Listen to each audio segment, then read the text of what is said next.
Mason was intent on one of his monitor screens, and there were several piles of books, folders, and an open notebook spread out on the desk surface, along with pens and a neglected mug of tea. Mason was wearing his wire-framed glasses, a small furrow between his eyebrows as he concentrated on whatever it was he was reading. His fingers tapped across the keys almost absently as he noted something. Mason, like at least half of my professors in college, would forget to eat if he became immersed in a project, so he blinked at me blearily through his glasses when I rolled up to him with a plate on my lap holding 2 sandwiches and some veggies with hummus. "Is it... Oh," I laughed. It was. I handed him the plate, and he leaned forward to exchange a kiss for it. "I have a few options that look promising," he said. "Although I got a bit sidetracked at one point because this one..." He clicked through several pages. No, this one. Stonehill School specifically has a history tied to some of the old magic families I came across during the Fitzwilliam research. They, catered to old money?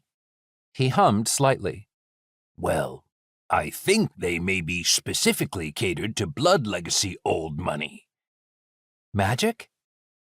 He nodded, then took a carrot and dipped it in the hummus before sticking it in his mouth.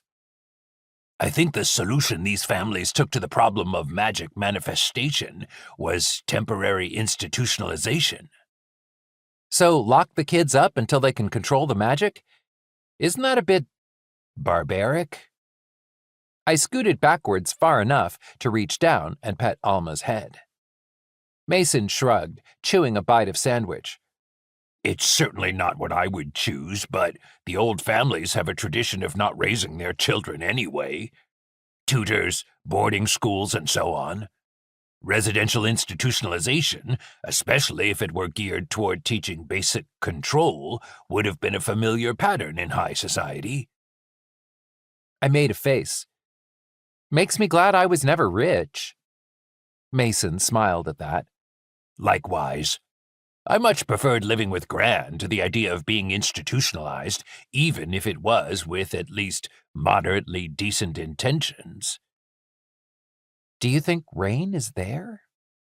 There? No. Their residents are all children. He clicked over, taking another bite of his sandwich. If you're right about his age when he was institutionalized, he would have been fairly young, say 6 or 7, which is about the right age for magic to start manifesting. He ate another hummus-dredged carrot. And if he's about 18 or 20 now, as you think, then he has to be somewhere that has both youth and adult residential programs. This one, Serenity Glen, seems to cater to the very wealthy, and their residents are both children and adults.